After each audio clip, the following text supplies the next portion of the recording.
And we're live once again. Welcome back, guys, to another episode of the Solvable Mysteries Podcast. My name is Juras. As every week, I'm joined by my co host, Glenn Highcove. Dude, how are you doing, man? Hey, doing okay. Happy holidays. Staying busy for sure. And I think this case, we've been so well received in terms of people being interested in what we had to say about this. And I think anybody's interested in anything anybody has to say about this show.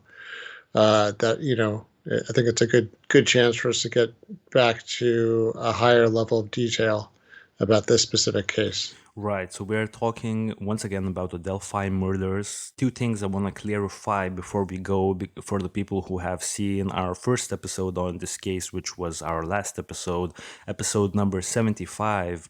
Well, first thing to mention here is that I may have said, I definitely did say that I was a fan of this case, and some people took it the wrong way, thinking that, I'm a fan of the bridge guy and what he did or like the whole situation. Well, that was definitely a wording error on my end, as most of you guys already know. I'm not like from an English speaking country, and this is definitely not my first language. So, you have to sort of bear with me. I'm definitely not into people killing little children in wooded areas, that's for sure.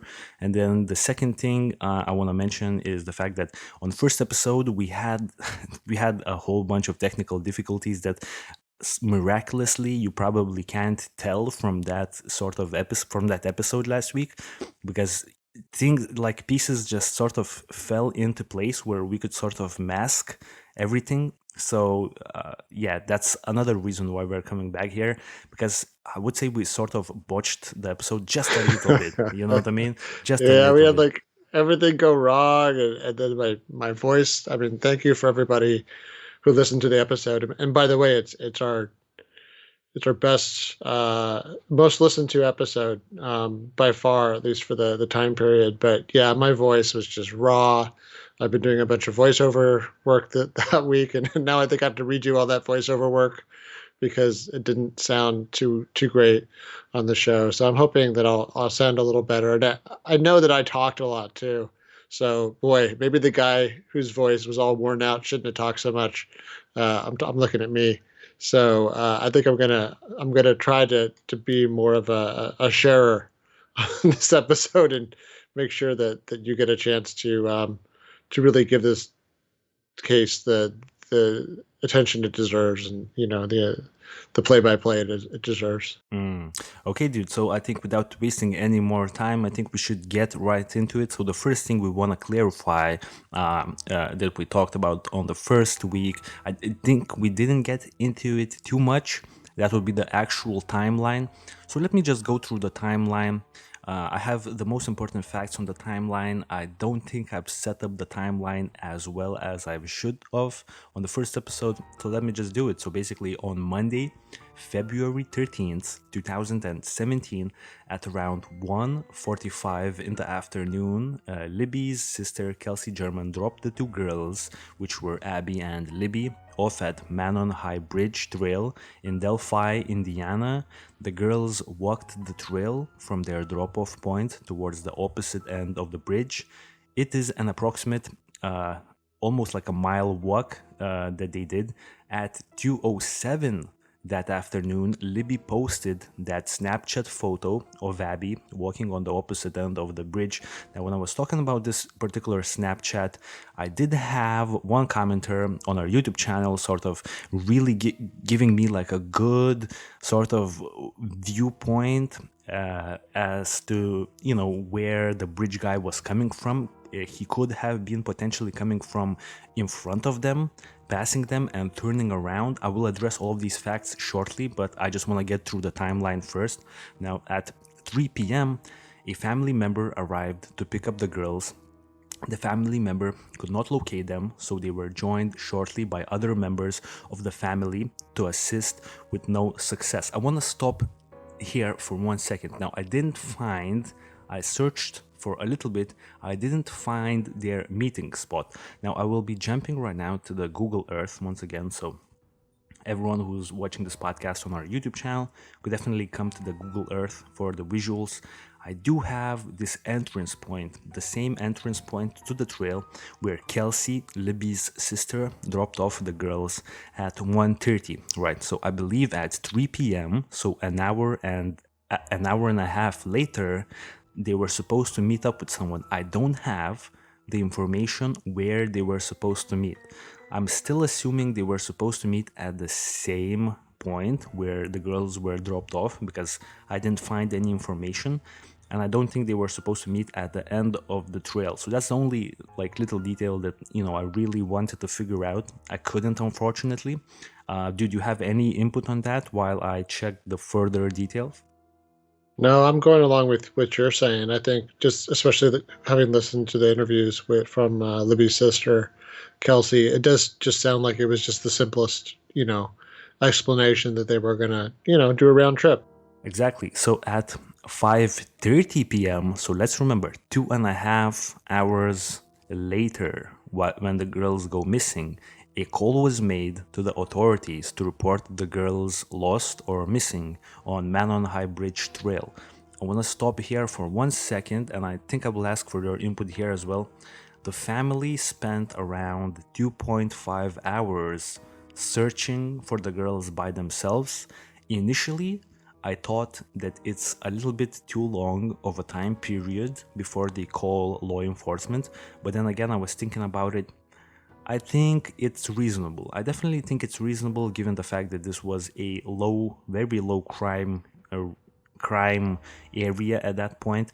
Actually, before the Delphi murders, I've read something that people living in Delphi, they sort of left their doors unlocked. They, the kids, the children were allowed to pretty much roam freely because nothing bad ever happened in the city before. But actually now, things are real people are really protective about their children, about their property. There's definitely like a different vibe to Delphi after this particular event had happened. And yeah, dude, do you think that waiting for 2.5 hours before calling the cops, do you think that's a little bit too long of a time period? I thought that way, but then I put all of these things into consideration. I was like, it's probably reasonable. It's probably just around the time that I would expect someone to call, the authorities regarding their missing children. Yeah, I'm with you. I mean, I'm sure in retrospect they kind of kick themselves, and I think they're probably even unfair to themselves about it, because I want to be fair to them and say, yeah, it's 2 hours. It's like that. It was. I think they stopped when it turned dark, and that makes sense because in February, I think that's about the time of sundown. For that part of the country. But yeah, I mean, I think like they just thought, hey, they're out of cell phone range, or the battery ran out, because they were social mediating so much, and maybe they just lost track of time. It's real pretty out. They weren't too concerned, and it's like a little embarrassing too, right? To get the cops involved, like you don't want Mm, to get everybody worked up, and then like I said, in retrospect, they given that it turned out to be the worst outcome ever. yeah. Um, yeah, I mean now they second guess themselves, but yeah, at the time, like who would think? Like the worst they could have thought was, maybe they got lost, or they went off the trail, or they got distracted, and they went down by the stream and just lost track of time. So yeah, Yeah. I'm not holding anything against them there. Gotcha. I've actually listened a little bit yesterday to the interview, not interview, but a live stream that Kelsey German has made. By the way, Kelsey German, at least 1 year ago, I'm not really certain if that initiative is still going, was collecting donation money for a park in honor of the two girls. So if anyone is interested in, helping out the family in some way, you should definitely go and donate to that park initiative. They're actually building a park in Delphi. I'm not real certain. Maybe the park has been completed. So pardon me for not having that information. I will say one thing, that the family members actually have been refusing donation money for the longest time. They said, don't give the money to us. Put the money to the reward fund, which had opened at some point. There was a reward fund where people that want to help out the family, they can strict like how should I put it, directly donate to the reward fund, if that makes sense, and not to the family, basically, for, just to, I guess, generate more interest in this case. So I will say that the family members seemed really nice They're really cool people actually when I looked into it. And if anyone wants to help them out, I think that park initiative is still going. I believe they like raised almost like $50,000 in 1 month after starting. So yeah, I'm not real sure. Maybe the park is already completed. I'm not like a construction worker or anything like that. I don't know how long it would take to construct such a thing, but if you want to help them out, definitely could do that. I will say that authorities arrived and began searching really shortly after the call was made. Kelsey German, the sister who dropped them off, uh, on this trail, she actually called work at some point and said that her sister is missing. So she was out there searching. I think everyone else in that family made like similar arrangements in their daily lives, daily routines. They had to like sort of drop everything and start searching the location. Now, they were joined by volunteers from across the community. So, this is just another interesting fact. Kelsey German on her stream said that, the community was really supportive of each other, and it was like a really cool, close knit, tight community. Everyone liked each other. So, I'm definitely thinking that that's the case. Everyone was trying to locate the girls. That actually the search of the trail lasted 9 hours, but they couldn't find anything, and they had to like stop the search. I do have some information that 2 hours, so that would be like, I believe the search stopped at 2 a.m. in the evening, and the family members actually stayed for an extra 2 hours. So that just sort of shows the dedication. It's almost like they were prepared to search non-stop, like they were not about to take any breaks. Let's jump to the second day of the search, which would be Tuesday, February 14th. At 2 a.m., 2:30 a.m. So 2:30 a.m. Pardon me, 2:30 a.m. The search was called off, and everyone's scheduled to begin again later that morning. As I've said, the family members apparently stayed there for another couple of hours, and at 9 a.m. the search parties gathered again at the trail, parking on the cemetery property, which is located on the opposite side of Deer Creek from the bridge ending. I want to talk a little bit about this area right here. So let's say that the family members stopped searching at around 4 a.m. in the morning, and then everyone picks back up, and the really serious search with a whole lot of people, police enforcement, everything like that, starts at 9 a.m. Why I think this is very important, because if we do the quick math here, there's 5 hours that the trail is unsupervised. Now, why I think this is important is because shortly when they picked this the search back up again, well, we'll jump into the timeline once more. Shortly after that, the bodies were located, but they couldn't do it the day prior for like almost like a half of day. So I think it's not completely out of the question to speculate a little bit here that the bodies may have been killed in a different location and placed in the location where they were found during the 5-hour period when the trail was unsupervised. Dude, you have any input on that theory? Wow, I think it's the first time I've run into that because there's so much vagueness about what the circumstances are that they've been found.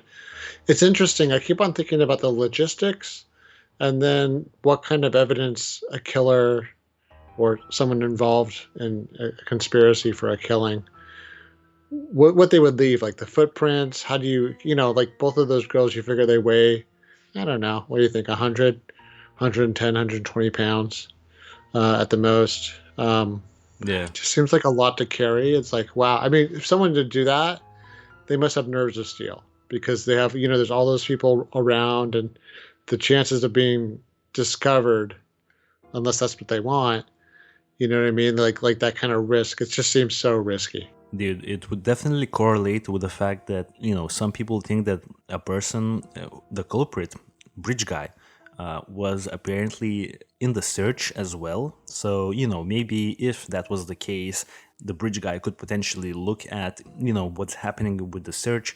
They see that, it's 2 a.m., the search is sort of fanning out until, the next morning. The family members are still out there. Let's just wait a little bit longer, like a little bit longer, then retrieve the bodies. I'm definitely thinking it's a far-fetched theory, but who knows at that point, right?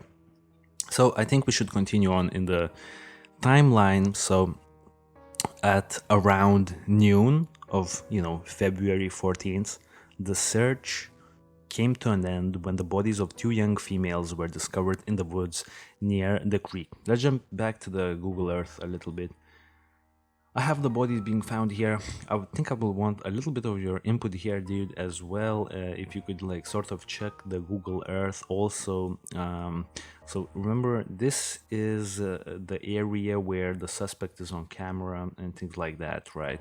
And apparently somewhere around this area, actually, he had instructed the girls to go down the hill, guys, down the hill. That infamous audio clip, right? And it doesn't really seem like it's like the bodies were. I'm not 100% accurately certain that it was this point, but I know that it was 50 meters or 50 feet, something along those lines, from the creek. So we definitely know that it's close to the shoreline right here. And I believe they were found really close to this particular location. So do we really think that, it's a super hard thing to do to find the bodies when they're, let's frankly speaking, they're not that far away from their last location. Obviously the people who were searching, let's remember this fact, they didn't know about the video when they were searching, right? Because apparently the phones were still with the girls at that point. But it just, for me personally, it just seemed like it's not that far away for the bodies to sort of not be locatable really fast.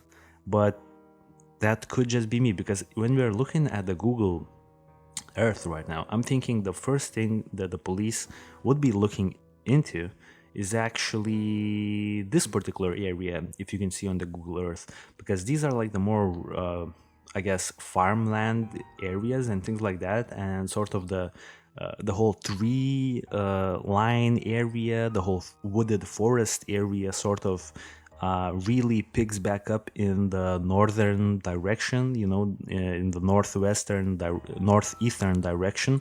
So I think they would probably search here. I don't know, man. I just thought that it was a long time before, the bodies were found, when they were not really super far away from this, from the last known location, because they did know about the Snapchat. Let's remember, they did know about the Snapchat, because Snapchat is public information at that point. So I don't know, man, your input on that, if you have anything to add. Yeah, I mean, I'm glad you brought it up, because when I was doing the research about, I was kind of sandy checking some of the stuff we said in the last episode about the roads nearby and the amount of traffic and things like that. So I went on a site that was about the bridge, and that's got a bunch of links to a bunch of different map sites. So not just Google Earth. It's got Bing. It's got like government map data, things like that. I think one of the things that frustrated me when I was trying to figure out what that weird little road is that's right by the stream was that A, it wasn't turning up on any maps. So I have some separate statements about that. But B, when you compare it to like these, I guess we call them satellite photos. Well, they are, right? But the satellite photos they took, boy, they must have taken it in like the height of spring or something. Because look how lush the tree cover is. There's some other photos where like the trees are, maybe it was during the winter when the trees are a little less lush. But for what we have to work with right now, it is so hard. The tree cover is so intense. So then I was thinking about it. I'm like, okay, yeah, to your point, like it doesn't really feel like a super big area, though maybe it is hard to check every little square inch when you're kind of second guessing which way somebody went. And if you're assuming they're alive, then you're not really assuming that they're like laying down underneath something, right? You're Exactly. hoping that they're like in a building for shelter or wandered off somewhere or just got lost. So then one of the things I was thinking of when you were saying that right now is like if the killer had made some attempt to conceal the bodies. And here's one thing I noticed is on that map, about where you have the marker for where their bodies are found, because we only have a very general um, like estimate for that, for what they'll tell us. On an older map, there's like I said, once again, it's really hard to tell, but like where you see that field just north of it, I guess I would say north if it's not really north, but like on for what we're looking at is north, right? Up, I from think I think actually north is north. okay, so just north. Okay, perfect. So what's interesting is between kind of like to the northeast of where your little marker is, between the field and that marker, on the actual like topographical maps, there's like this weird thing that they have labeled as a gravel pit. And I don't know if it's still a gravel pit. Maybe it was a gravel pit a long time ago and it's not anymore. There's like a weird little hill there.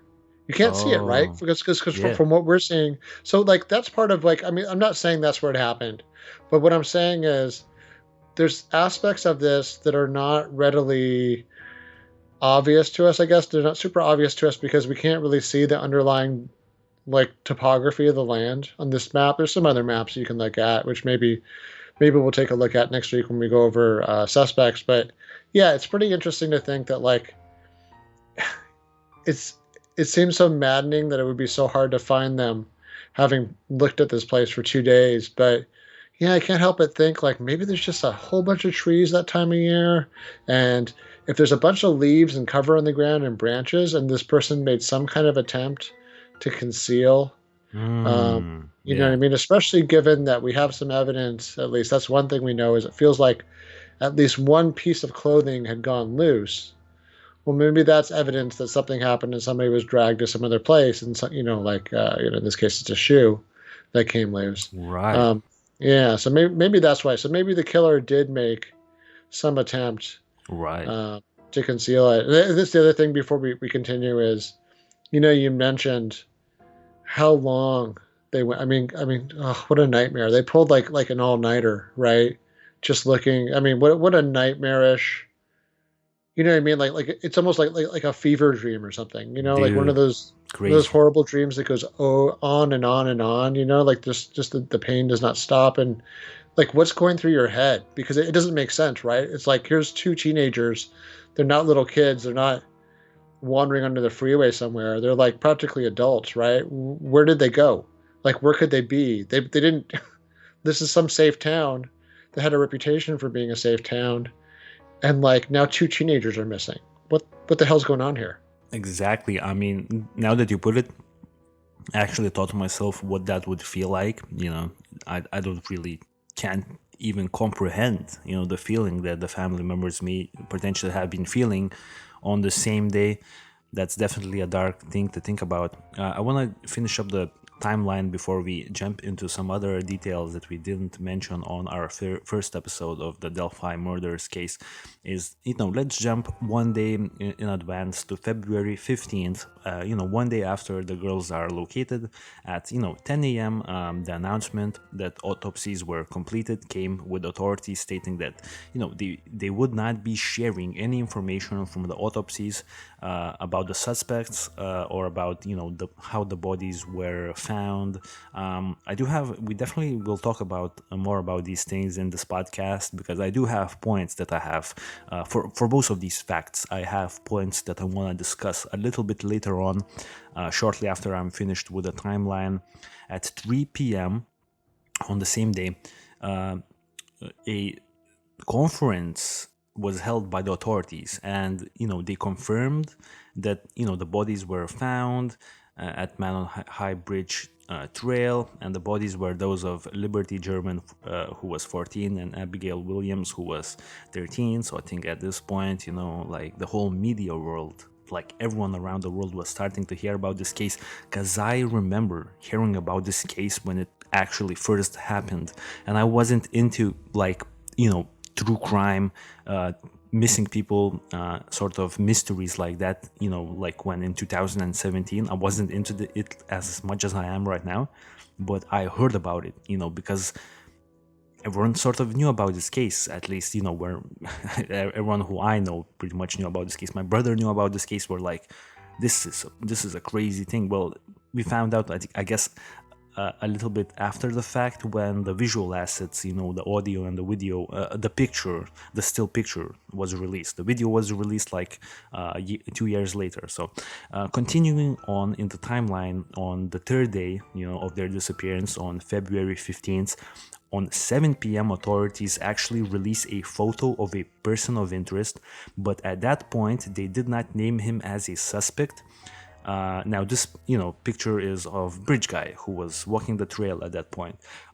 Let's jump one day in advance to February 16th. So, at 7:45 p.m., police serve a search warrant on a bicycle bridge road in Delphi and make no arrests. So the only thing I want to mention here is that they already served a search warrant. They probably had a certain suspect. We will be getting into suspects next week. So we'll probably end up talking about this person. But I will say that the bicycle bridge road is actually 5.8 miles away from Manon High Bridge. Now, the traveling time, for this particular area where people were making, where the police made that, had the search warrant, the walking time is about 2 hours from the Manon, from the Manon High Bridge to the bicycle bridge road. There's a lot of bridges in everything that's named in Delphi, I'm assuming. By car it would be 12 minutes, and by a bicycle it would be 32 minutes. So it's not completely out of the question that that person that they looked into could potentially be Bridge Guy. I'm not gonna speculate too much, but the distance between these locations sort of makes sense in the general timeline that we have. During the morning hours of February 16th, so day 3 of the investigation, David James Lucas, who was a member of the search party, received a call from police. They interviewed him, looked at his phone, and he was released. So another dude who could potentially come into play next week when we talk about the suspects. Let's jump a few days in advance to Sunday, February 19th. At 12:30 p.m., authorities announced the man in the photos shared earlier is a suspect. So, now they're saying that this guy is a suspect. I believe 5 days into the investigation, they're saying that Bridge Guy is a suspect. Let's jump a few days in advance to February 22nd. At 10 a.m., investigators on the case reveal the presence of audio and video recorded on Libby's cell phone. At this time, a short voice clip was released of a man saying "down the hill." Now, later on, a few years into this, case investigation, we also got an additional audio to this initial audio that says "guys down the hill." Because remember, initially we only had "down the hill." But then we have guys, muffle sounds down the hill. So we just got another word, I guess, from the suspect. Now, authorities were asking at that point for everyone to listen to this clip. They were hoping that someone can identify the voice of the suspected murderer of Abigail Williams and Liberty German. Let's jump in one day later, and I promise I'm almost done with the timeline now. By 12:45 p.m., police had received over 3,900 tips, and the reward amount had reached $50,000. I think it's pretty funny how all of these cases end up having 50 G's put up. At 4 p.m., the FBI takes over the hotline for tips. And let's move 2 years in advance to April 19th of 2019. The Indiana State Police announces the quote-unquote new direction in the case on behalf of state police and multi-agency task force. Superintendent Doug Carter released more material a few days later in a press conference held on April 22nd of 2019. The new materials included a short video recording in which the blue jeans and jacket suspect is seen walking along the trail bridge for a little over a second. That's the famous footage that we already reviewed quite extensively on our first episode, I think you made like really interesting points that the guy didn't look like he was really overdressed, because it was a really warm day in Delphi on that evening. He did seem like he had like a GoPro on him a little bit. He was walking in a strange manner. I'm done with the timeline. Anything you want to add before we jump into some more interesting details that we missed out on episode number 1?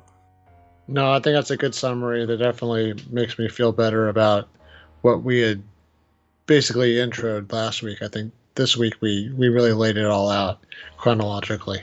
Exactly, dude. So, right now I'm gonna be taking it a little easier, I guess. Let's jump into the additional details of this case. So, one thing we didn't mention is that I think the authorities stated they believed Libby recorded a crime about to occur.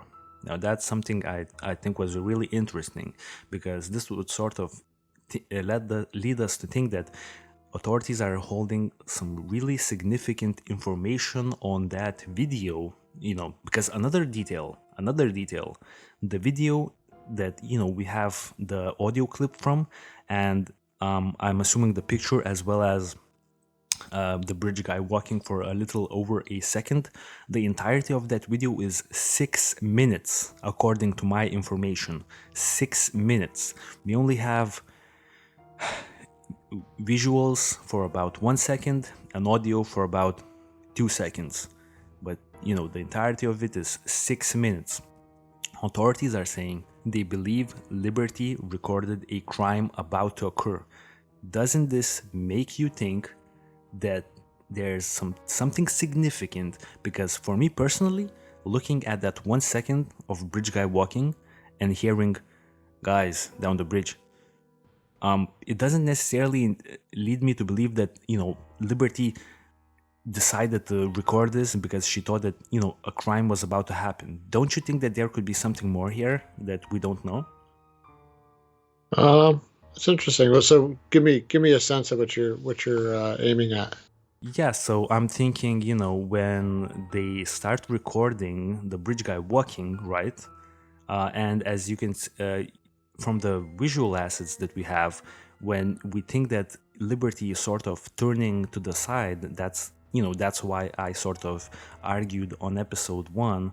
That's why you sort of have a situation where police can't release any more footage of the bridge guy, because there's literally no more footage of the Oh bridge guy, yeah, because she probably put it in her pocket, if you know what I mean.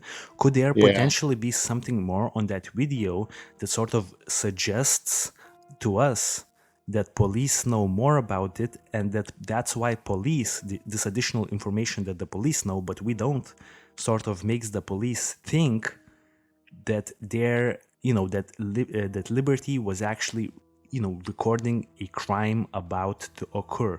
Because to me it only seemed like she was recording, I don't know, someone on the bridge. Sure, he was looking like a creepy guy, but I mean, maybe she's just recording a creepy guy. But I think the police may have some more information that would lead us, would Oh also yeah, yeah, you know what I mean? yeah. I see what you're saying. That there was like a leading up. That there's Something. either other media or something else. Maybe a conversation between them two talking to each other.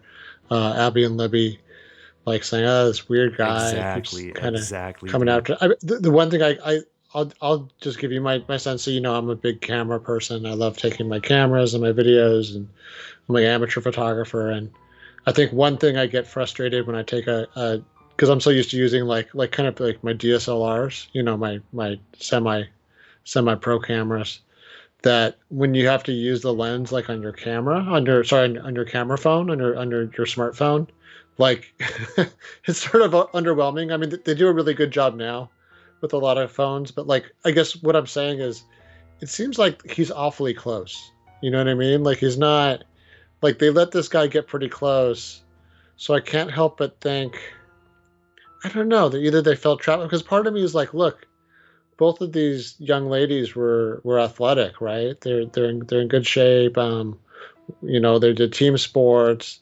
Libby, they said, her sister said, did like every sport the school offered. So part of me is like, I don't, this isn't blame the victim.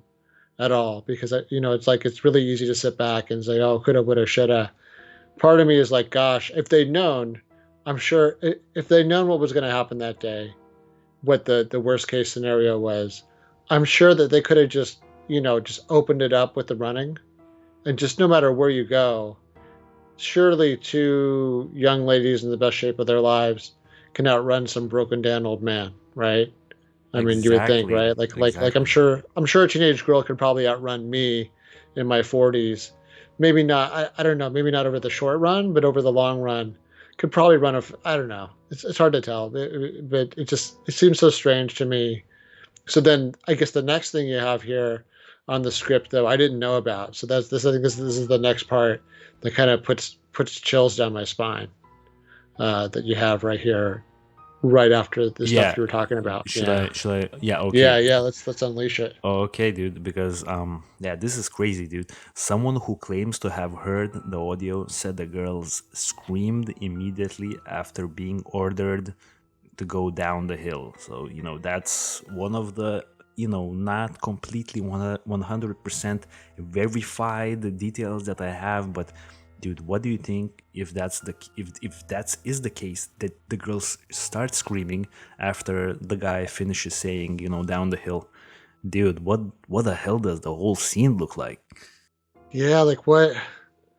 So that's I think where I don't want to get ahead of ourselves, but that's where I can't help but wonder what was keeping them at that point from running away. Because whenever I'll just stereotype anybody screaming in horror, I feel like male or female, the instinct is to run, right? Like Big Bear jumps out of the woods. You're not supposed to run away. You're supposed to face it down, but like try doing that, right? Try, but theory Dude, meets reality. crazy. But like, yeah, this crazy guy, you know, comes across the bridge and starts saying creepo threatening stuff to them, and then they scream if that's true. Yeah, what the hell's going on? Like what was happening?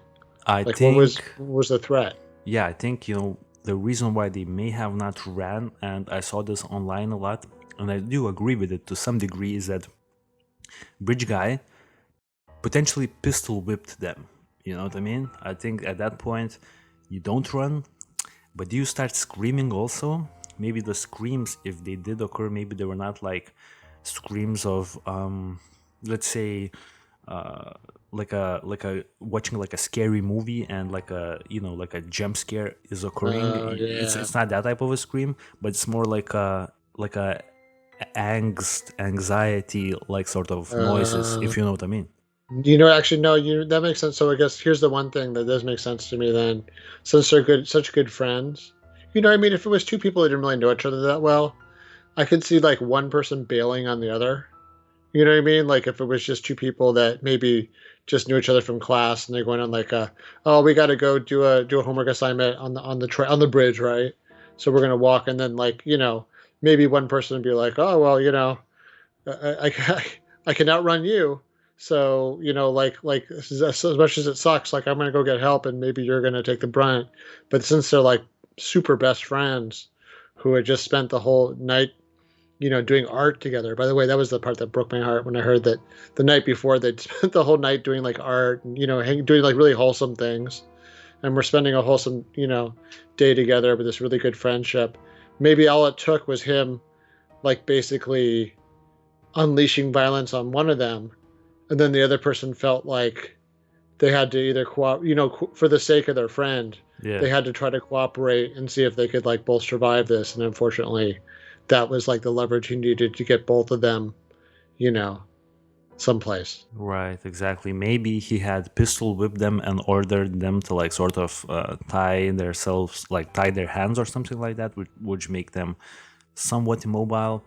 Before we jump into the further details, I will say that, as I'm sure I'm gonna include this in the after, the post production, the hill that the guy was saying down the hill is like really steep, really really steep, and the guy was doing like a really weird walk, like like a real weird walk on the bridge. Now he's ordering them down a super steep hill. I'm thinking that guy definitely is not in the best shape of his life. So I'm thinking, I don't know, man. The how did Maybe he? that's Yeah, yeah. Sorry, Dan, I, no, I no, didn't good. mean to step on you.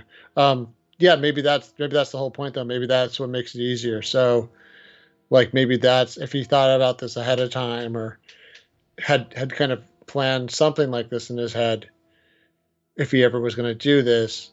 That to me makes sense. So I mean I think I prefer your explanation now that like he goes, he kind of does like someone like John Douglas would call like an ambush.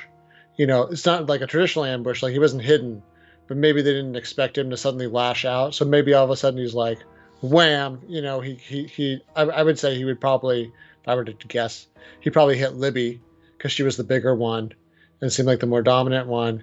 And then she's like on the ground, holding her face, and he's like down the hill, and he's like so, and he's dragging her, and then Abby's going along because she wants to look out for her friend, and she's like it's supposed to be the more shy of the two of them, and she's also the younger one, right? Right. So she doesn't, it's just a little bit less experience, and I could see it making, I mean, because it's such a steep downhill, I could see him basically kind of like force drag walking her down the hill, if that makes sense, Yeah. down that steep thing. It's like you don't even really have to do any work. You just kind of like push the person that direction, and they're gonna fall down the hill with you almost. And then if they don't really go, where you can as like a big man, you can like grab somebody by the back of their shirt and just or the back of their pants and just use your weight. You know what I mean? Yeah. Downhill. So it's like Yeah. the gravity's doing the work, and then from there, it's like once you're down to that stream, yeah, I mean that's a little bit of work to get somebody across there. But at that point, maybe the person's like a little more compliant just from the beating they've taken from the hill.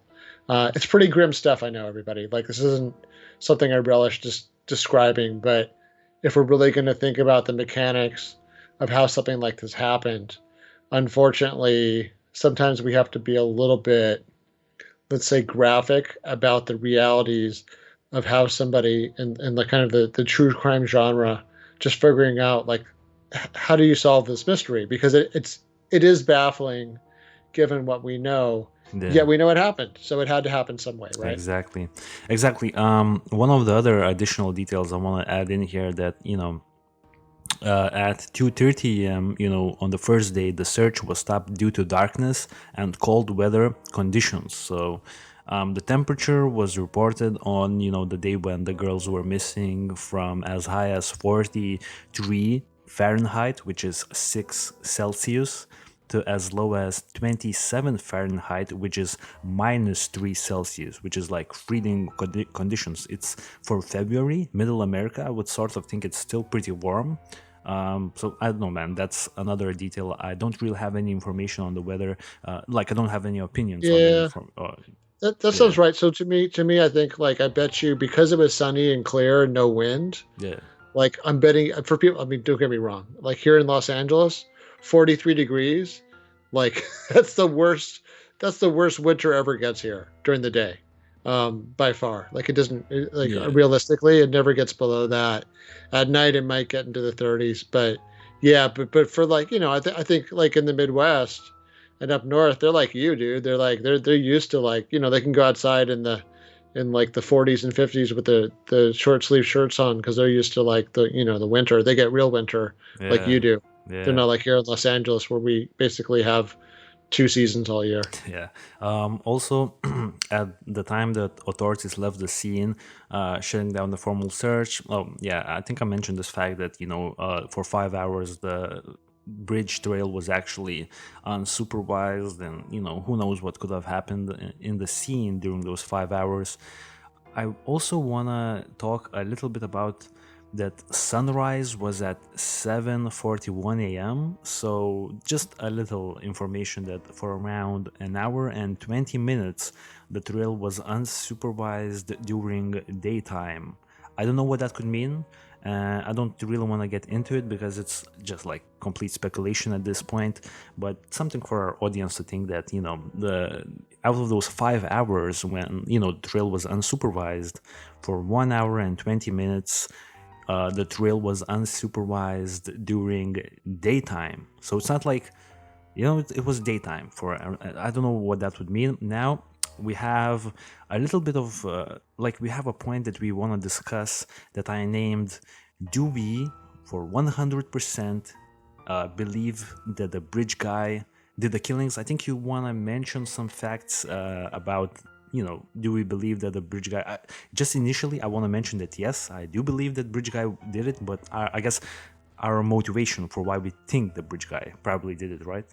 Yeah, I mean, it's funny because in one hand we could put this in the profiling thing, but I think it's worth, ahead of that episode, just covering it here because I mean, look, the police have some kind of evidence they're sitting on that makes them like genuinely believe it is him. But let's just devil's advocate it a little bit and say, hey, could this guy have just been just some random dude walking down the trail, you know, has the worst luck ever, right? Like he passes these two young ladies, social media eating it up, and you know, maybe they ask him, "Hey, where are you going?" "Oh, I'm going down the hill," just to go look at the stream, right? Like, but here's the thing: if that was the case, like, you would think that somebody would have, said, "Hey, that's me. I had nothing to do with it. I didn't, or I saw, but like no one's owned up to that. They don't. No one said, "Hey, I was just. I don't need you, telling the whole world that I did this. Like I have nothing to do with this. Here's the proof. Here's my alibi. Here's my DNA. Blah blah blah. You can now discount me from whatever DNA you've gotten off of these two bodies, etc." But that hasn't happened. But I guess the other thing is that makes sense is like, well, I guess the other thing I keep on wondering is, what about the possibility there was more than one person? Because Right. I think that's what everyone's right. That's what everyone said from the beginning is this seems like something that's pretty hard given the distances and like I said, the terrain and, you know, two physically fit young ladies. And once again, it's not victim blaming. It's just trying to understand how, this guy doesn't look like a super athlete. He doesn't even look that imposing, really. I mean, he just looks like some kind of average, like truck driver looking guy or farmer looking guy. How could he have accomplished this Mm, and somehow gotten away and somehow, I'll put it out there. How have they not tracked this person down by DNA already? So that would imply that either they haven't found any DNA evidence, um, or the DNA evidence they have doesn't link to anybody that's ever had their DNA collected by any of the numerous systems that collect DNA. So whether it's like the federal prisoners or state prisoners or county jails or any of those circumstances where someone's DNA might have gotten collected by a government agency, or even one of those ancestry websites, which is how people like the Golden State Killer got caught, kind yeah. of indirectly. So yeah, it just it makes you wonder whether I here's a w- scenario. yeah. Yeah, go ahead. Go ahead. Sorry, before I get to this story, go ahead Yeah, and in terms of yeah. two killers, I also wanted to. I was reading a blog post called evilunsolved.blogpost.com.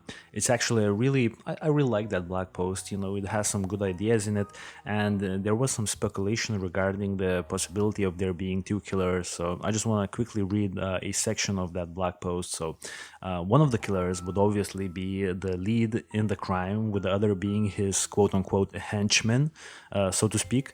The henchman would be the man lying in wait as the other guy, which would be the bridge guy, leads the girls towards him or something like that. Now, the leader would be expected to have most of the characteristics of a single killer working alone. The only two things that may not exist if this killer had a partner in crime would be a marriage and children of his own. So I think this is this blog post is speculating a little bit like the psychological aspects of both killers if there were two guys. So the henchman is expected to be a weaker man than the leader. Obviously, by weaker the meaning is not so much in physical strength, although that's likely that would likely apply as well. But inner strength. The henchman is most likely a black sheep in the family, the underdog, the one who never gets noticed, and may even grumble about that quite often. The henchman wants to impress what he sees as a strong the leader, I assume, and he probably isn't married either, and most likely still lives with his parents. I'd also like this person is really going into like some heavy speculations, but I would sort of agree that if there were two killers, I would sort of think that one was the henchman and one was the leader guy, and I would say bridge guy is probably the leader, and I would say the henchman is sort of in the back, at the end of the trail, just looking if the girls won't start running away, because that would make sense for the killer to have a henchman. Maybe this henchman doesn't even do the killing. Maybe he's just there to watch for the girls at the other side of the trail, just in case they start running away from bridge guy. Maybe that's the case, but when he gets like, I don't know, like a SMS message or something like that from the bridge guy, like I got them or something like that, then he like sort of drives off, or he could potentially get the vehicle close to bridge guy, so that to ensure his quick getaway, something like that, so that's all I have. Yeah, I mean, so to that exact point, my thought was like a father-son team or something like that. So older man, younger man. To me, that would make sense why the two suspect drawings we have are so noticeably different, and not just like the face, but the age. Like one person definitely looks like a younger man who maybe is a little healthier and in different shape, and then yeah, the other one looks like an older guy, and like the guy from our picture, our video. And then from that perspective, like that might also make sense why people saw two different versions of this person, because it was two different people. And yeah, to your point, this guy's kind of coming in from the rear behind them. This other guy's up ahead of them, blocking the trail.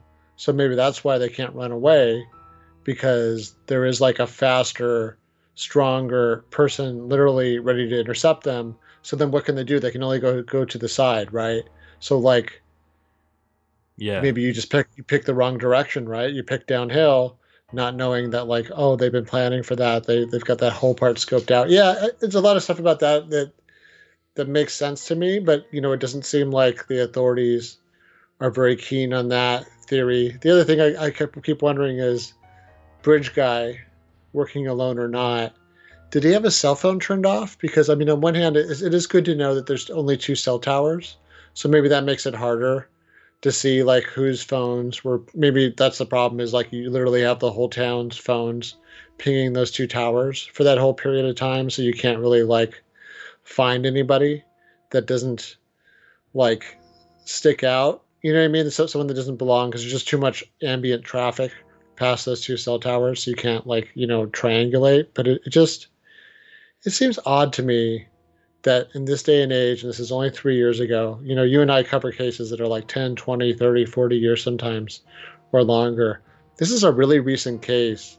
And given all the stuff that we've seen happen in the past couple of years, I mean, we were even in the like the 2 weeks we've been covering this, I've seen cold cases get broken multiple times by DNA evidence. Like I've seen like 40-year-old cold cases get where there was this little girl that was killed a long time ago, and they figured it out that some guy that died like 8 years ago did it.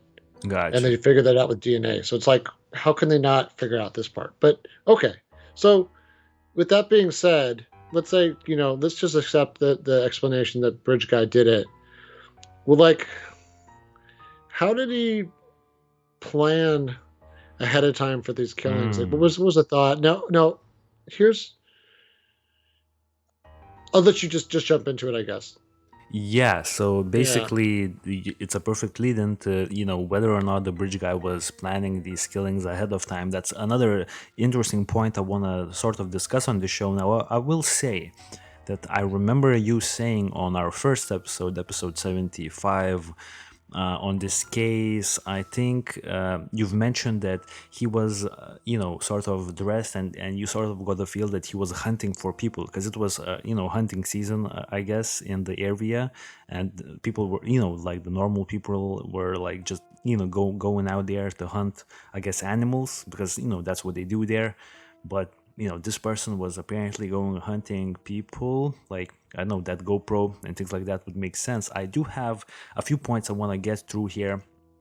I think since the since he only had roughly around an hour to kill the girls and escape. Now, this is a very important fact. Let's remember that he caught up to the girls. Bridge guy caught up to the girls really shortly after that Snapchat that was on 2:07 p.m. made by Liberty of Abby walking, down the bridge, down the trail. Shortly after that, he caught up with the girls. I would estimate around 5 to 10 minutes later. So that would roughly put the contact of Bridge Guy and the girls at around 2:15 p.m. Now, the grandfather of Libby arrives at the location where, the predetermined destination where everyone was supposed to meet at 3 p.m. So if we do the quick math here, we have 45 minutes for the Bridge Guy to do the killings, do what he's about to do, and then sort of escape the scene. Obviously, I will say the Bridge Guy, I'm almost 100% certain that he did not know that the predetermined that the girls planned to meet up at 3 p.m. with the grandfather of Libby's, because maybe we don't know if he doesn't know. Maybe there was a slight conversation in the video that the police didn't release to us, where Bridge Guy is sort of asking them questions like, "Are you alone? Who are you with? Do you plan to meet anyone?" Maybe he had that information. I would speculate that he did not have that information.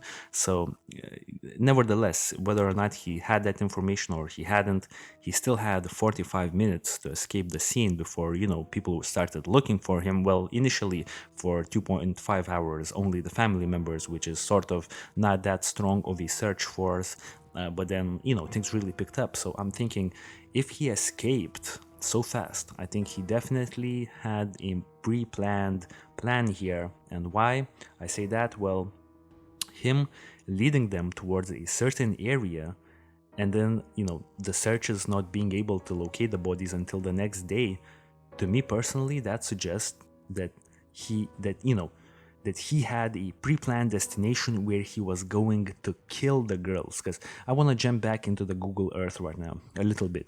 As you can see, literally every other direction from this trail is pretty much occupied by like farmers, landowners. Some of them became suspects. Like to every single direction besides the sort of northeast direction. Obviously, to the north, there is this guy who lives here. I think he was one of the suspects. We'll get into him next week, but I think literally, this was the only direction where he could take the girls and kill them on this bridge. There's literally nowhere else. You can only go to the northern eastern direction over the creek. So I do believe that he actually had a predetermined destination. Him saying, "Guys, down the hill." Like, he sounded super confident where he was leading them towards. So yeah, that was the case. I do think that he pre-planned a place where he was gonna kill the girls, probably hide them a little bit, and then escape. Now, I will say it's super weird how the Bridge Guy managed to avoid detection, which would indicate knowledge of, in-depth knowledge of forensics and, good planning.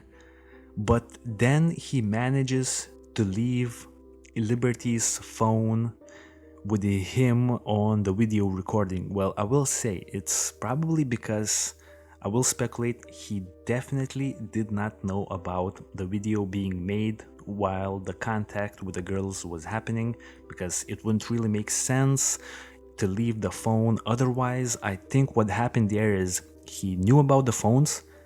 I think he knew about the phones, or at least about Libby's phone, but he decided to just leave it there because he sort of, I don't know, man, he didn't want to, I guess, risk taking the phone for potential like ping tracking or something like that. But he did not know about this video. He probably wasn't even about to touch that, because he probably was like, I don't need to expose myself any more than I need here, than I need to. I did my thing. Now I'm out. You know, Yeah, yeah. I, you actually. So I'm glad you mentioned that because that made me think of two things I hadn't really thought of before. So I think from what you're saying, it seems reasonable that he had actually prepared, like you said, a kill site ahead of time. So maybe he had to the extent that he had dug like shallow graves or something like that ahead of time. You know what I mean? Some way of concealing them, at least superficially. You know, obviously not deep graves where it would be harder to find them, but something that would, he could holes he could push them into, and then given that there's roads and there's like I think a cemetery and stuff across that stream, there's other infrastructure. Maybe it makes sense that that was going to be his escape route. Was that after he did this, he was going to basically escape off into the woods off trail. So then that keeps people from seeing him going that way. I guess the only thing I'm confused about is the person that gave the description. I don't know if we know this. It's not clear whether the person that actually did see his face, supposedly, so they think, whether she saw him before or after the crime. So whether she saw him on his way out or whether she saw him when he was stalking up and down the I trail. will say Yeah. I don't know for certainty, now that you brought it up, whether or not we know for certain if this person, this, I believe, 16-year-old girl that saw him on the Freedom Bridge right here. I'm assuming you're talking about the same sighting, the one that we got like one of Yeah, the sketches from. exactly. I think, I never put that much thought into it. I would say she definitely saw him before the killings. I would definitely say that Okay. was beforehand. So that almost feels like that kind of feeds into, like you said, he was hanging around. He was looking for somebody, who fit the right circumstances, somebody or somebody's, and he sees these two girls get dropped off by their dad. Oh, see you later, Dad. See you at 3, or whatever time it was, 3:30, and then, like you said, he starts setting up for it. But like that's some sloppiness though, is hanging out someplace where someone was actually able to see him ahead of time. Yeah. But yeah, that's an interesting setup to it, and I think that helps us clarify some of the potential mechanics of how somebody could have done this. Because yeah, to your point, they go into the woods. He does the awful crime, and then he just keeps going north to Right. like a truck or something that's parked nearby, and Exactly. then vroom, he's out of there. Nobody knows. Exactly. One other thing I want to mention on this episode as well is a comment on our YouTube channel that really messed me up for a little bit when one person was really made some good points. So let's do the same exact thing that we did on episode 1. Remember when I was talking about this particular picture, the Snapchat image that Liberty German took of Abigail Williams on 2:07 p.m. On the day of their disappearance. Now, I will say that one person in the comment section said that he probably could not have came from way back in the trail. As you can see, like the trail goes way back. I was speculating that shortly going back there, the bridge guy is already on their trail. Whether he knew about the girls being there or not, I don't know. Maybe he saw a Snapchat, maybe he knew about the girls, he was tracking them, he saw, oh, Liberty just posted a Snapchat, I'm going in for the kill. Maybe that was the case, I don't know. But one person said that it's impossible for the bridge guy to make up that much like space, that much area so fast, if the girls were just sort of walking directly off this bridge. Now off this trail, I'm thinking that the girls probably stopped here for a little while, and Oh yeah, yeah, they and took that's photos, right? They had a photo session. But I mean, the one thing I just yeah. want to sanity check what that person said, because somebody could say, "Well, how do you know that they weren't going back and forth?"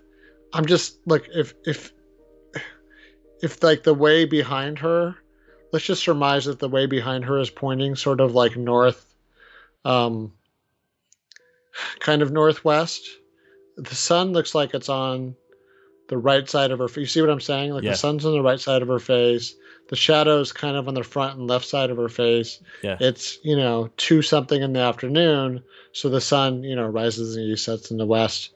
So the sun is on her right, our left Yes. in that photo. I don't know. I mean, to me, the whole point of this hike was to dilly dally and look at the scenery and take awesome photos, right? So, like, I don't know, maybe this person who left that comment doesn't do a lot of photo sessions, but if you're like, I can tell you, nothing pisses off people more than to like who aren't photographers than to hang out with a photographer who's taking pictures, because I will stay in a place like that for half an hour just shooting everything I can with my camera. Yeah. So yeah, I I don't, mean, you know what I I mean? definitely don't want to make it seem like Yeah. we're in a conflict with this commenter, because that's a No, good no, point. That's a it really is. good It's a point. Uh, good observation.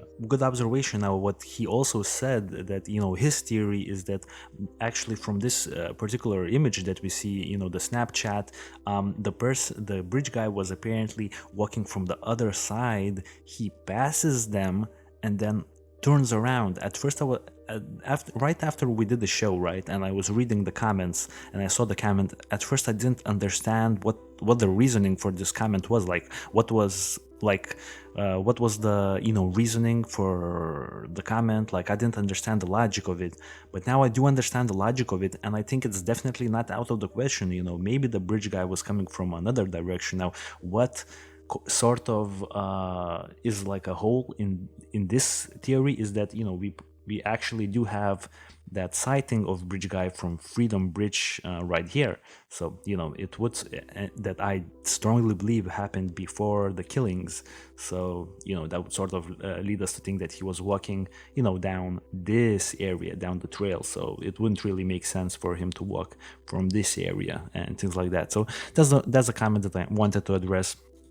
One other thing that I want to address, there is a potential sighting of a strange dude 3 weeks, I believe, before. There was a Reddit post. I really want to read this really quickly, because I think this has some merit to it. So just sort of listen up, guys. Listen in. So there is a witness account of someone who thinks they may have seen Bridge Guy pretty much walking. I'll just read the Facebook post and I'll put it on the visual assets here as well. So yesterday, and this is, I believe, 3 weeks before the death of Abigail Williams and Liberty German. The post says, yesterday I was in northern Montgomery County on a back country road and saw a man wearing brown hoodie with a blue jacket over it walking down the road. Like very similar descriptions, right? Carrying a duffel bag. Very similar descriptions, dude. I thought it was very strange and can't get it out of my mind how similar he looked to the pictures, because at that point I believe this person didn't have the knowledge of the video, only like the still footage of Bridge Guy, because the video was released only 2 years into the investigation. I'm not one of those that sees the suspect everywhere. I turn, but I'm not sure if I should call the tip line or not. Well, you definitely should. What are your thoughts? My first thought was, nah, why would he be wearing the same clothes? But what if those are his only jackets? I don't know, but it's bothering me. So, there is a description of a dude, and there's a whole. I think we can also leave a blog post in the description. It's from the blog called The Truth Tellers. I actually did find a lot of my information on this case from that blog. I think they go into these details pretty in depth. I will say, yeah, I mean, would the guy be. The only thing I want to address from this particular sighting is whether or not the guy would be wearing the same clothes that he did on the day of his killings.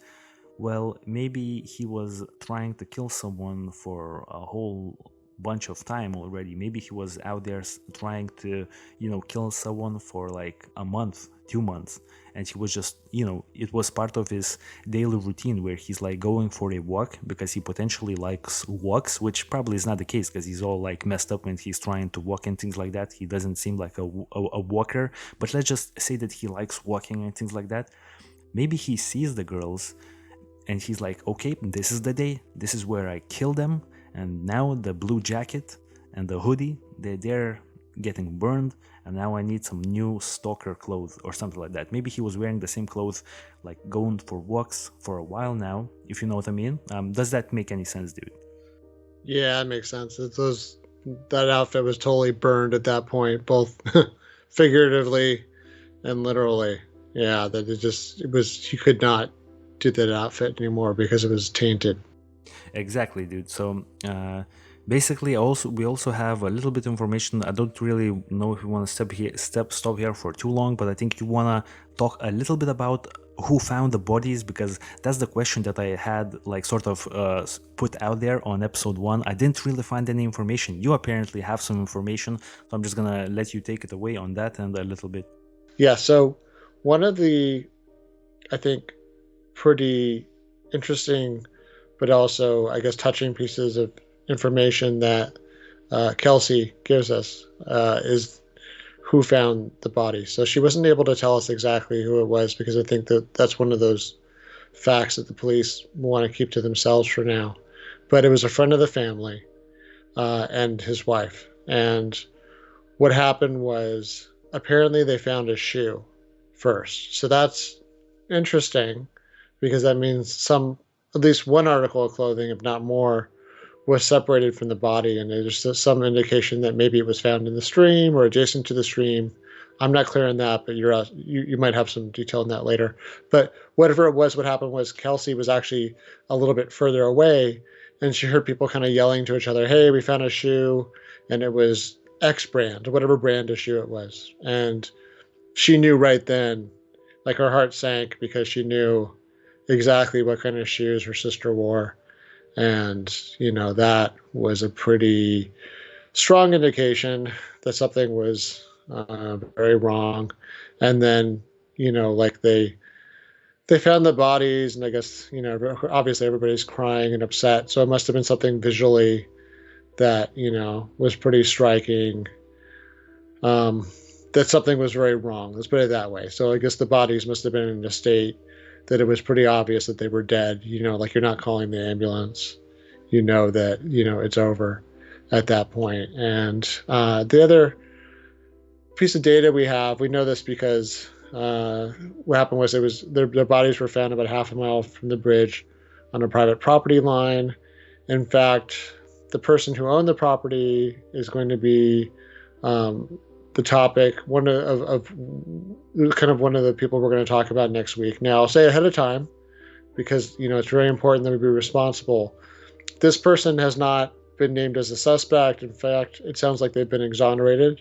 So, it may have just been their bad luck that this happened on their property. But, it is worth mentioning that, like, this is part of what complicates things when it's on private property, right? It's harder for police to search that, unless obviously the property owner cooperates with that search, or, the police maybe have certain legal tools they can bring into play here. So, yeah, I mean, the other thing her sister said was, just as a side note, that, the investigation as a whole was a very frustrating and exhausting one for them because, the investigators would come and ask the same questions over and over again. And at the time, she just felt very beaten down by the process. I mean, but in retrospect, she says she understands, like, they were just doing their job. They were trying to do a really good job. They were trying to make sure, like any investigator would, that they asked, that they didn't make any assumptions that say that anybody didn't have anything to do with it. They want to make sure they get all the facts right. They want to make sure people's memories hold, especially if it goes to trial later, right? You want to make sure that, you have the facts right ahead of a prosecution. So Exactly. yeah, definitely good information. I would say, just at this point, for those that are viewing or watching this or listening today, it really is worth going and tracking down some of those YouTube videos with Kelsey. She's spent a lot of time and she's put herself out there. And she's really, I think, done credit to this case, about her sister and Abby. So Exactly, dude. I definitely was watching one of her videos also this week. I thought she clarified a lot of the rumors. I think we still will talk about them at the end of this episode. Now, I definitely think that that shoe detail is something there. It's definitely something there. One last miscellaneous thing I want to mention here is I think I lead into it a little bit on the first episode, or maybe I haven't. I can't really remember, but apparently let's address the rumor that Liberty Germans and Abigail Williams bodies were found in a state where apparently Liberty's body was almost completely decapitated.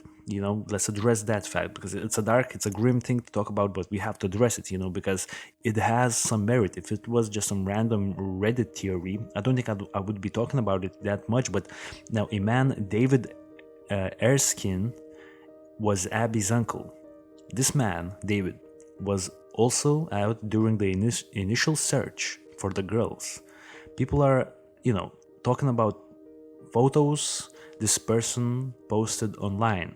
So there are three alleged types of photos: a saved conversation of miscellaneous cell phone texts from a family member discussing finding Abby and Libby, possible screenshots of their deceased bodies in how they were before the investigators taped the scene off, a couple photos of the girls at the open casket funeral day. I didn't find any of the pictures. I couldn't locate the pictures of deceased bodies or anything from the funeral, but I did, locate the screenshots because they're literally all over the place. You just type in David Erskine screenshots and you will get this image right here. Now, I will read some of these text messages. I just want to put them out there. So I'm not sure if David is asking the family members for information on how the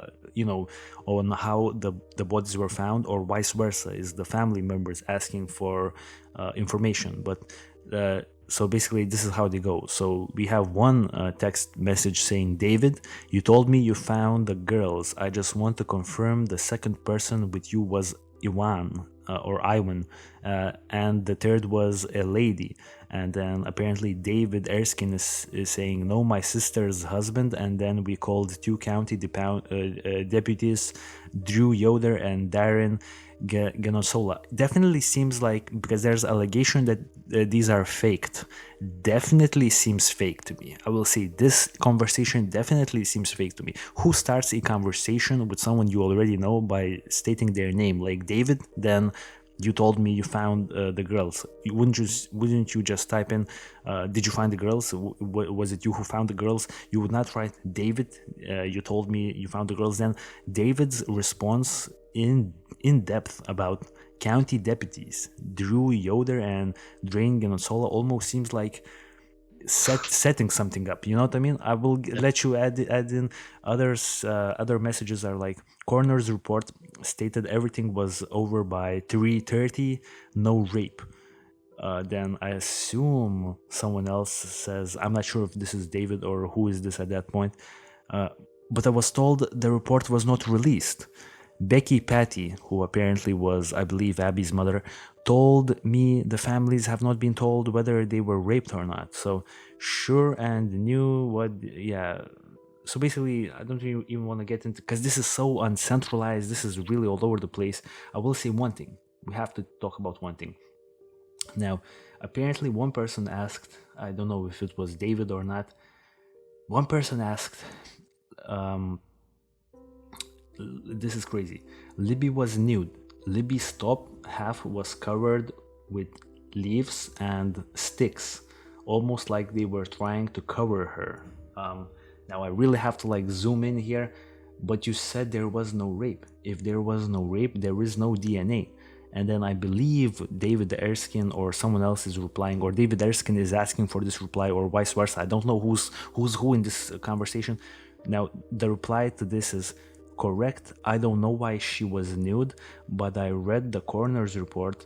The only DNA would be from Libby's fingernails. She fought like hell. That's crazy. Also, we have something about you know, Liberty's head almost being like a few like centimeters away from being completely decapitated. So that's also what we got from, these really unclear, uncentralized text messages from, David Erskine. So I don't really know what to make of it. Yeah, dude, do you want to chime in here a little bit? Yeah, like I said, it's so hard to interpret, even if it was authentic, which we don't know. And yeah, like with the language being so unnatural and the details seeming like these really high level of details being in there, where it just doesn't seem like a casual conversation. I mean, it almost reminds me of like somebody wearing a wire trying to get someone else to admit something. But you know what I mean. But it doesn't even make sense in a text message, right? I mean, the only other circumstance I could think of is sometimes when it's like an older person using um, technology like this, sometimes they do like forget, and they'll use your first name, and they'll, you know what I mean. Like I mean, it doesn't happen so much anymore because so many people are almost like everybody's used to technology. But that's the only thing I can think of is just somebody that wasn't used to using like a smartphone and like the internet and things like that. There's still some people out there like that, including, by the way, I'll cover this next week. But one of the things you said about the killer made me think that maybe for all of their quote unquote like cleverness or precautions, maybe they didn't know that much about smartphones and social media. Maybe that's why that wasn't on their Mm, radar. So food for thought for next week. But gotcha. okay, yeah, I'll leave it there. Gotcha. One last thing, one last point I want to talk about before we sort of get into the final pieces of this episode is why didn't the coroners or the police release anything on how the girls died? Now I know you really gave a good explanation, so I don't want us to get into that area. You sort of last week talked about how people like the sole reason for them not releasing any more information about the murders, which they do have, is so that they could sort of sort out the fake admissions, all of the crazy people who say I did it, get me to jail, all of these crazy people, they could like sort of fan them out. Now, that definitely makes sense. I think that's the sole reason. I listened to an interview of the police chief. I believe he was the chief of police. He said that that was the reason, so that when they get like all of these tips, because they got like thousands and thousands and thousands of tips immediately, so that they could sort of really focus on the ones that make sense. And if they disclose all of the details, then pretty much all the tips would be not useful anymore, because they can't possibly check all the tips. They have to like sort of fan out the tips as well. So I think that was the case. But is it completely out of the question that there could be something more gruesome in the details, that the police was like, we can't release this because the family members doesn't want that to be released? Do we think that there could be a chance that we're not getting all of the information, not because of the really sound and really well thought out police tactics? Could there be could there be a reason because there's something really gruesome on there that the family doesn't want out there? Could that be the case in your opinion? Is there a chance that could be the case? No, I mean, so I think because we have certain laws here in the U.S. about like freedom of information requests and things like that. And, I mean, look, just case in point, we're able to access the autopsy of John Benet Ramsey now, and that if there ever was a gruesome, distasteful thing to read, that certainly was right up there. And you can find Kobe Bryant's autopsy from his accident, etc. I think there's in the U.S. at least, there are some laws about things being in the public interest. And you might wonder, well, like, how is that in the public interest? Well, for whatever reason, you always want to be able to make sure that like the government or whoever couldn't ever cover up something that like might make them look bad, or that they didn't do their job right, etc. So I think the only exceptions to that are sometimes the press itself doesn't want to report something because they don't feel like it's in good taste. Like often the press won't sometimes there's laws about things with minors, etc. But at some point when someone's dead, a lot of those protections go away. So I think the only time they can really hold off on that is when there's like an active investigation, and they can plausibly make some kind of reasoning that to reveal that information would be to either interfere with the investigation, or the other side of it is to make it hard to seat a jury in there. Mm, So you could actually prejudice people so much against the case. And can you imagine, like case in point, if this thing goes to trial, unless they can have what's called a change of venue and move the case to like another county, it's going to happen in that county and maybe like right adjacent to that town.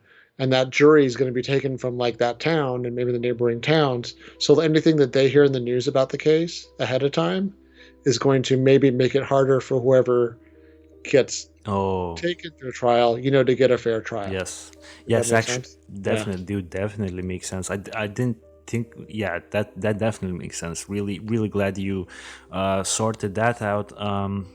Yeah, I will agree. I don't believe there was anything gruesome there that the police don't want to talk about because of the nature of the things. I mean, as you've said, John Benny Ramsey's autopsies, some of the sickest stuff you can find online. So if that's released, I mean, we could definitely sort of talk about, read about what happened to Liberty German and, Abigail Williams. I think one day we might, when this thing gets solved. Hopefully it gets solved one day. Um, Before we sign off, I just want to quickly jump through the rumors, the motives, the facts, and the unverified details. And I think it will be a good setup for our next week's episode, which will be the suspects. So for everyone who is still with us at this point, like, you guys are true MVPs of this podcast. Like, if you're still with us, you are true MVPs. Let's jump into the rumors. One of the rumors that I have found that is not unverified, that it's unverified, is that they were killed in a barn. So there is a rumor that, the family members made a statement in the earliest moments of the discovery and identity of the bodies that, they were killed in a barn. I think that the family members have denied the statement, but whether or not they were killed in a barn, I don't know. That could potentially be a talking point for us next week, given the fact that, we're going through suspects next week. I think someone might fit that description. I will say there is a rumor that the crime scene was pristine. I will say the rumor about their throats being slit, I already mentioned that fact. It comes, I think, for the large part, it comes from, David's leaked screenshots that don't really make any sense. Like, it's really stupid out there. Kelsey German, on a video, you can find her YouTube channel on YouTube. Just type in Kelsey German. It's really good information there. On her most viewed video, she debunks common rumors. So she definitely went on to say that the most hurtful rumors are related to accusations that her grandfather, her father, or other family members, like I believe like a cousin, or not a cousin, or an uncle or something like that, may have been involved in the murders. She states that that's completely impossible. I do believe her. Like, it seems like a really close-knit family, so that's definitely unfortunate that people are speculating that, one of the family members were involved. Now, the phones was not moved. The phone or the phones, they were not moved after the murder. They stayed in the same place, because remember when we had that information about different cell phone tower pings, and sort of people were thinking, oh, the phone was sort of moved, or the girls were moved at certain points. It didn't. That's just how cell phone towers work. So the phone definitely stayed at the crime scene when, the whole event happened. And also another big rumor is going around that, the family members, or some of the family members, actually refused to take lie detector tests. So she strongly denied that accusation as well. Apparently the family was really cooperative with, Delphi police force, and they're still in touch almost like almost every week, or I would assume almost every day, and they're talking about the case, sharing new information, and trying to help out the police as much as they can. So I definitely think that any sort of shade being thrown on the family members is completely unfound for. So those were the rumors. Now I will want you to sort of chime in here a little bit before we close the show on the motives. So I just want to read the main motives of the killer, and I think you want to add a little bit to those as well. So one of the motives is, was it a stranger they had confrontation with just prior to reaching the bridge? Do you think that could potentially be a motive?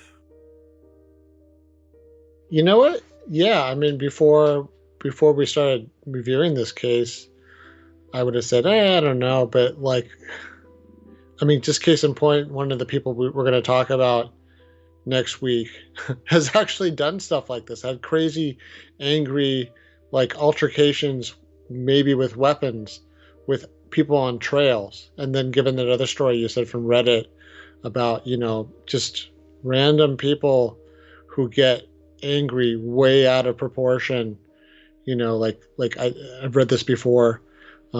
Sometimes with criminals, people underestimate criminals are the mentally ill, the violent mentally ill people, that they get angry when their ego gets insulted way out of proportion to like what's reasonable. And I don't find that so alien, actually, such an alien idea, especially in certain areas or certain cultures. Even here in the U.S., like the South is known for people getting upset, what they call honor culture, over things that in the North they don't really seem to realize was such a big deal, but it is in other parts of the country. So yeah, that makes sense to me, especially if they were like, "Oh, you're so weird," and just made this guy, like I said, not victim blaming, saying that maybe they just ran into the wrong weird guy. He was acting creepy, and they had all like let him know it by like their faces or their emotion, or just he was maybe someone with a big chip on his shoulder, looking for someone to get offended at, and these poor young ladies just stumbled across the wrong person, right? Yeah, another motive would be, could it be an angry property owner potentially being angry that the girls are stomping on their grounds? I believe the trail is not, public property. It's not Yeah. like private. It's public property. It's not private property. So I don't know, man. You have any I ideas on mean, that? I guess I can't. I would be a hypocrite if I were to say it's not possible. I mean, it could be like we talked about this, I think, in the case out of Finland, where there was that guy who was acting really crazy. Oh Yeah, yeah, remember? Lake Bodom murders. Like Goddamn. Bodum, yeah, yeah, where it was like, like once again, you would before that case, I would have been like, yeah, that doesn't make sense. This is public property, but like, yeah, there's these people. I mean, you see it even in your neighborhoods. I've run into people like this that like because they own a house in the block, they'll start to get super crazy and territorial with people that have nothing to do with like their property. So yeah, I guess it's not out of you know Hmm. it's not unreasonable to think that might have, not unreasonable to think that an unreasonable person did something really unreasonable. Gotcha. Yeah, it made sense. Trust me, it made sense. Did someone they knew personally have that much anger or jealousy toward them that they would potentially, trail them and kill them? Is it a possibility in your head? To me personally, I don't think so. They were young and No. everyone seemed like they were really cool with each other. I don't think that at that age, Yeah. at that point in time, they could make mortal enemies. I'm sure you would agree, right? Yeah, especially not a mortal enemy that old. I mean that. Yeah, I mean there was only positive stuff about them. They were supposed to be like two very popular, very positive people in their community. So I can't. There was like I mean we've run into like the stories about people where that was the case. Yeah. There was plenty of smoke where that before that we found out about that fire. Gotcha, gotcha. And the last, I guess, motive comes into like three details, three pieces now. Could they have potentially been in someone else's way in life? What would someone else gain from the death of Liberty German and Abigail Williams? And what potential secrets would stay buried with Liberty German and Abigail Williams. It's just a motive. I think it's definitely probably the least likely motive that someone was like it was a hit. I think it's the least likely motive that it was a hit on the girls. I just, since we're talking about the case in depth this week, I just had to mention it. Do you think that a potential hit was out for the girls for some reason? I mean, they were still in school. I don't think they were into serious business like that they could like sort of get Yeah. order they hit. I can't see any financial motive. I mean, nothing's ever come up about the family or anybody that knew them. And I mean, I'll tell you what someone did gain is they gained big problems in their life by doing this. Like, I don't know what they had in their head that they thought this would be worth doing, but whoever did this, they ruined two lives and they ruined their own.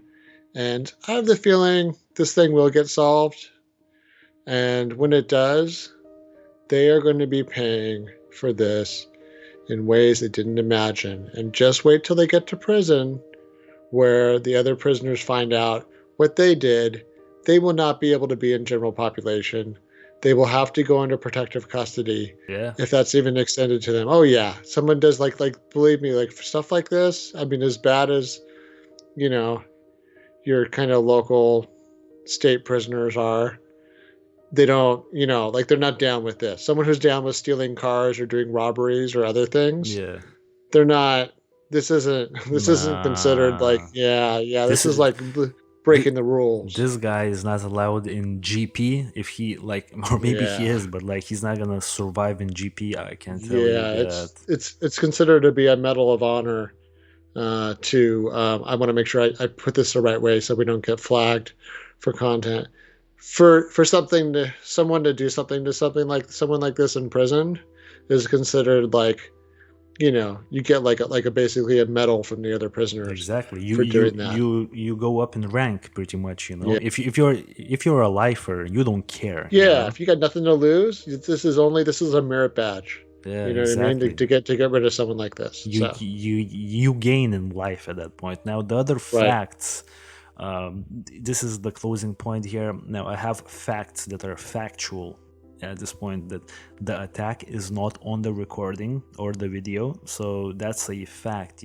Sheriff Lazenby, who was apparently the main guy in the investigation for a certain point, he on an interview states that the attack itself is not captured on the video, so the police don't have the actual attack on the video. So that's one thing we can think about for the next week. The other fact is that the girls were found across the creek, I believe a half a mile away from the bridge. So this was corroborated by Kelsey German on her live stream.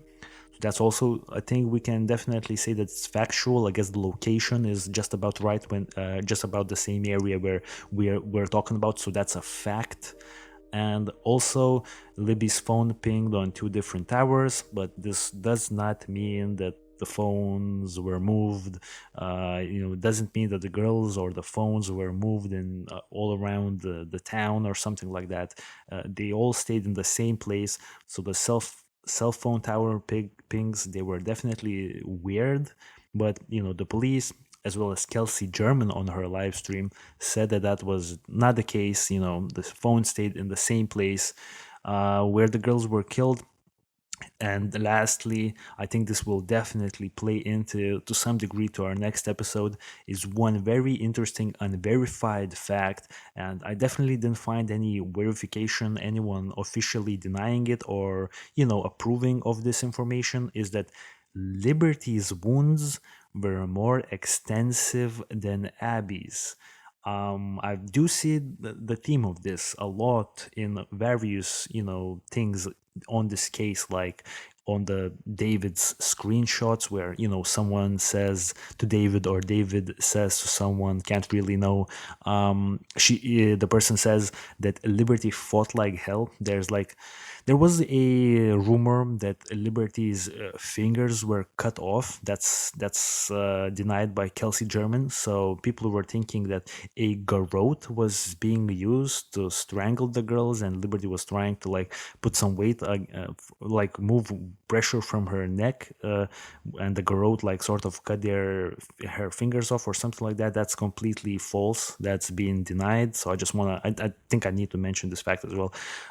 So that's denied, but the fact that Libby's wounds seemed more extensive than Abby's is sort of a trend, and Liberty being more physically imposing than Abigail, I think it's not out of the question that she put up a fight, and there's like screenshots of people saying that she put up a fight. There's people think that she put up a fight. I think police people, or at some degree, at some point, said that Liberty put up a fight. She put up a good fight. Like this is an official police quote, to my knowledge. So, I mean, that's the only thing that's unverified, whether or not Liberty's wounds were more extensive. So that's all I had, dude.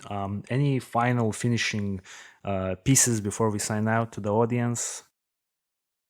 No, I mean, I know we've probably gone a little bit longer than we normally do, but that's just to make up for us going a little shorter last episode. And I think we really wanted to make sure that we did a comprehensive coverage of the case. Now, next week, we're going to take what we talked about and we're going to incorporate into what I talked about last week, which was about the suspects themselves. So next week, we're going to talk about profiling. We're going to talk about some of the people, which I should mention, many of whom have been exonerated, some of whom haven't, some of whom have been in trouble in other ways that have been just as serious as this, in which case, like, we'll talk about that. But, with that being said, thank you everybody for, all the comments. I mean, we've got so many comments. We've had so many new subscriptions out of this. Please, if you like this content, please, if you like this conversation and this analysis, and us talking about serious things and trying to bring attention to serious things, please subscribe. Please continue your comments. We're just really blown away by just the momentum we have on this show from interest from viewers and listeners like yourselves. So thank you so much for everything that you contribute to our show. Yep, definitely. Stay tuned, guys, for next week. We're jumping back into the Delphi murders, the suspect case. I think we will definitely, go in depth into some of the guys and things like that who are potentially the suspects, And yeah, guys, stay safe and peace out.